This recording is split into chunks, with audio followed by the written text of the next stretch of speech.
If you haven't been living under a rock for the last year and have been active or semi-active on social media, then you will have heard of the term larping get thrown about. It's talking about someone who is pretending to be something that they're not. It's accusing someone of lying about their true self in order to gain attention. I want to talk about why there is no such thing as larping in a general sense, and specifically also as an artist. There's a couple conclusions that we'll draw by the end of the essay, and I'll go into the reasonings for such. And a few of the questions that I want to tackle is, first, should we see larping as this kind of quote-unquote crime? And should it be derogatory, or should we feel insulted if we're accused of larping? Should we really be offended in the sense of it being blasphemy? Is that an attack on the self? Should we take that personally? I think it's also important to recognize that nuance plays a big role. If we don't take care to make the distinction between larping and lying, then what we're effectively going to be doing is mistaking apples from oranges. Not only that, we're going to be missing the apple in the dark. And so let's analyze a few of the ins and outs of larping,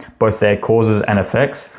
And for the purposes of this essay, I'm going to divide larping in the sense of it as a verb or an action into two distinct categories, two categories of larping. The first one being larping as to be seen, and the second being larping to become, larping to be seen. And what I'm referring to here is someone who larps for external gratification. This is someone who is actively altering their behavior, altering their personality and their qualities of their essence in order to appear as something that they're not at heart. In simple terms, larping to be seen is lying about the self in order to gain attention, reliant upon the reception and the opinions of those around them. As a result, they kind of become slaves to their audience. These larpers, they do so for the goal of appearing superior to their, in fact, true self. Conversely, one who is larping to become, this is the second type of larping. This is someone who sees themselves as a seed, and they recognize their potential to grow. For them, larping it's a long-term process. They see the destination and they trust that if they take the right steps to get there, by following the larp, by actively trying to become the person that they're portraying themselves as, in due time, they will in truth become this person, and they'll find that they're no longer larping at all. The person who is larping to become is actually unaffected by the opinions of others. This is people who are larping for internal satisfaction. They are concerned with a divine ambition. They are not concerned with the earthly pursuits, the worldly pursuits of external gratification. So from the point that we just made there, one could definitely argue that one who is larping to become is not really larping at all, and that would be a fair assessment. If they become who they truly say they are, who they think they are, how can we say that they are not? Surely just as an apple tree cannot grow from an apple seed, so someone cannot become a persona that they didn't already hold deep within their essence. Just as we don't plant apple seeds and expect oranges, so we don't pursue goals and ambitions that we don't think have a chance to be fruitful. In this way, the larp actually must come first in order to reach your goal. One must believe in the larp in order to become who they say they are. Yet when the larp comes true and you actually become the person that you said you are, it discounts the larp in the first place. A rule to remember is that you can actually be 99% wrong and still 100% right. And what do I mean by this? Let me explain. For you as an artist, your goal is to create art. Let's say you want to create a masterpiece, something that is truly brilliant, pushing the boundaries, that is beyond yourself, that is full of life, the essence of truth, that is an aesthetic achievement. If you're a writer, you're writing new pieces every single day. If you're a painter, you're painting every single day. You're producing the work and you get it wrong every single time. No one's interested. Perhaps you don't even believe in it yourself. It never meets your expectations. Meanwhile, external forces are also telling you that you've got it wrong, that you've pursued something that wasn't meant for you, something that was meant for a different child, and you're not getting that external validation. If you were one who was larping to be seen, by this point, you will have quit. This goes on painfully throughout your career. You're living the despair of an unsuccessful and unappreciated and unartful life until one day you actually do ascend and you create a masterpiece. At least you hit a note of that. All of a sudden, your failure, which is 99% of your work, it all dissolves because you ascended just the once. You are a success. Kanye West said that he was the greatest artist of all time well before he achieved any critical acclaim. It didn't actually matter if he believed it or not. One could argue that those are just words, big talk, but truth is no one can convince yourself as effectively as yourself. Self-belief and self-opinion is easily manipulated, and that's all that matters when it comes to the larp, when you're trying to achieve, when you're trying to become. David Lynch says there is an unbounded, infinite, eternal level ocean within every human being.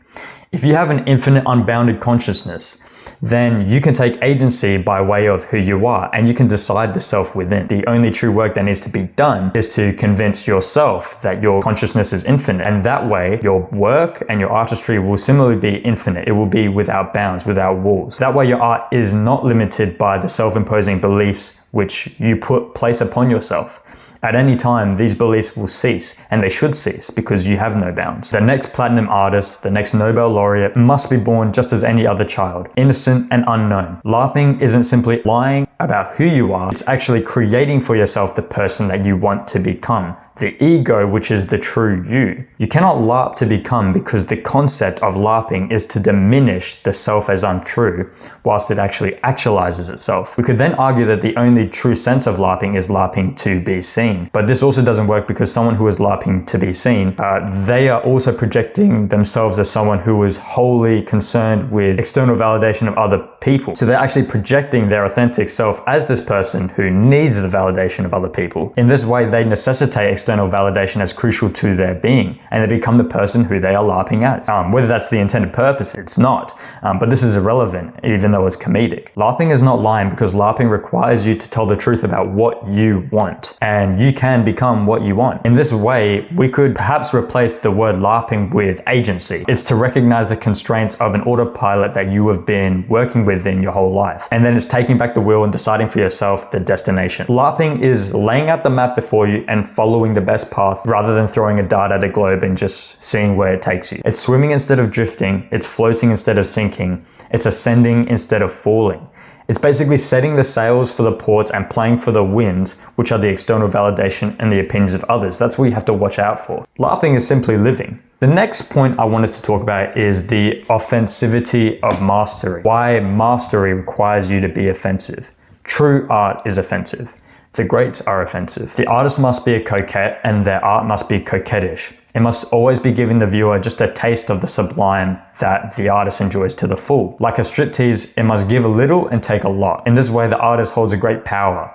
They become a transcendent being, like an angel, and the audience perceives them as something higher, as if they are chosen. That is why people believe in others who have faith in themselves. Miracles are born of faith. It's important for us to look at the distinction between belief and faith. The person who believes they could become the artist they want to become knows that to be a possibility, but the artist who has faith in that knows it to be a certainty. In majority of cases, the believer is going to be the audience, whereas the person with faith is going to be the artist. They're the creative, they're the source of the art. One question we can now ask ourselves is, what came first? The audience or the artist? The answer is neither. It's actually the art. The art comes first. The artist is simply the practitioner by which the art comes to be. We can look at art as this perfect form. It's always in existence. It sounds like something that Plato would have said. The artist has a vision, he wakes up, and he actualizes that fever dream. If we bring this back to the concept of the LARPer, how can a person be LARPing when they are not the vision, but instead the eyes that they see the vision through? The artist does not create the art creates the artist.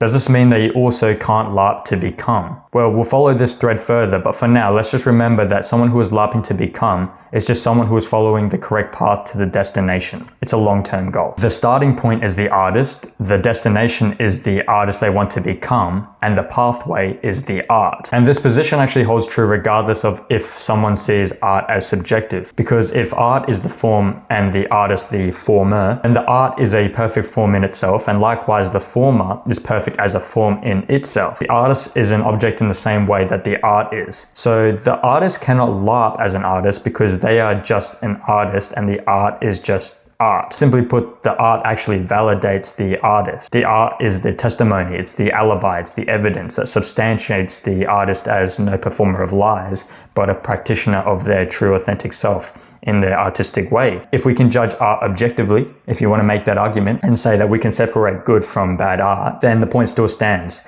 If the art is objectively bad, then the artist who is perfectly forming the bad art is just a bad artist. Furthering on to this point of offensivity, the state of being truthful to yourself is also offensive, or it at least runs a risk of appearing offensive. When you present yourself as a fact without a mask or a mirage, then people's reactions towards you become personal. Therefore, all art from you is authentic in itself, and it runs the risk of offending the audience who must take it for gospel. Your art becomes gospel, and yourself becomes gospel. The art is according to you. So if true art is offensive and the true self is also offensive, then we can draw a correlation. LARPing to become cannot create true art because true art can only come from someone who has already become. Therefore, whichever persona you believe yourself to be LARPing as is simply a fact. It's a decision that you have chosen to make. Are you this persona at this current point? Yes or no? To LARP or not to LARP is the same as to be or not to be, in the non-Shakespearean living or dying sense of the phrase. Okay, the next point I wanted to tackle is LARPing as a construct and the problem with the alter ego, fostering an alter ego. I want you to think of Tyler Durden in Fight Club. The narrator has created for himself a separate self who is unafraid of what he is scared of, who believes in a different dogma, and who aligns with a mental attitude that can achieve what the autopilot of the narrator, the original ego, the self without agency, cannot. Both transforming into an alter ego and LARPing involve rejecting a so-called predisposed persona, which you are born with. But the issue with confusing the two is that LARPing is concerned with the true self, whilst the alter ego is concerned with a portion of the self. Moreover, when one is LARPing to become, the older self vanishes because the previous self has been rejected in favor of a new ideal and thus the self, including the persona and who they are in essence. Here, the persona and the essence of the person is put into motion and it is changed forever. As Heraclitus said, you cannot step into the same river twice. On the other hand, for one to shift into an alter ego, you have to still hold your previous self as a separate, still existing self, who, like a character or a version of yourself, can be reverted back to at any given moment. Thus, the complete self is actually made up of multiple fragmentary selves, which, like disciples, form a whole. We could say then that the person is a combination product of all of these personas or alter egos. If persona A and persona B are, for sake of argument, one's alter egos, then it follows that person A or persona A plus persona B would equal the self, or the true self. The true self is the sum of all personas and alter egos. Yet just as one who owns multiple cars can only drive one at a time, so one cannot enact multiple alter egos or multiple personas simultaneously. If this were to occur, what would really be happening is that they're creating yet another alter ego, another persona, an amalgamation of the previous personas involved. Still, the idea of an alter ego holds truer to the sense of LARPing to become than LARPing to be seen. The reason is due to the natural effects of time and forward progression. Remember that the process of taking on an alter ego is basically LARPing for a limited scope of time, and the switch is instantaneous. You'll never find yourself in the liminal zone between alter egos or personas, because as we already discussed in the preceding paragraph, this will lead to the invention of yet another alter ego. Thus, we could say that having an alter ego is a variation of LARPing to become.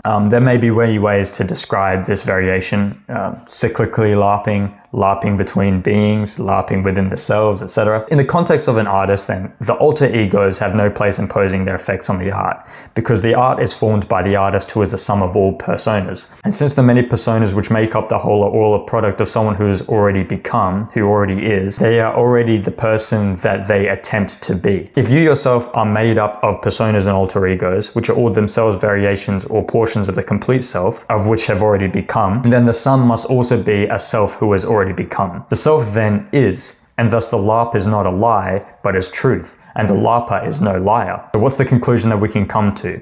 Well, there is no such thing as LARPing. Art is the child, it's the baby, the creation of the artist. Just as a woman cannot give birth without the baby coming from within, so art cannot speak truth when born from a lying artist. A mother who smokes and drinks during a pregnancy will give birth to a baby who suffers. And an artist without an ideal, who never sees beyond their limited scope of possibilities, creates their own babies devoid of inspirational life or spirit. The art itself is a testament to the artist. It is the artist's prayer. Without a divine ambition, the artist can only create what is earthly and before them. They can only LARP to be seen, and so they only create what they think that the world wants. They will constantly seek validation, and in their vain pursuits, they will be unquenchable. They will never be satisfied because they are not self-sufficient. An artist with pursuits higher themselves, which are still true to themselves, who seeks to ascend, will in their artistry see to it that at the very least, their ambition is made clear, and their reasoning for such desires made apparent. There is no greater love story than the art and the artist whom the art creates. The art or the product itself is the measure by which we should judge the person as LARPing in truth or simply lying. If the art is true, then the artist will become. That is the whole of it. There is no such thing as LARPing as an artist because the artist creates art and that is enough to validate the artist. And so it goes. What is art if not the artist in purest form?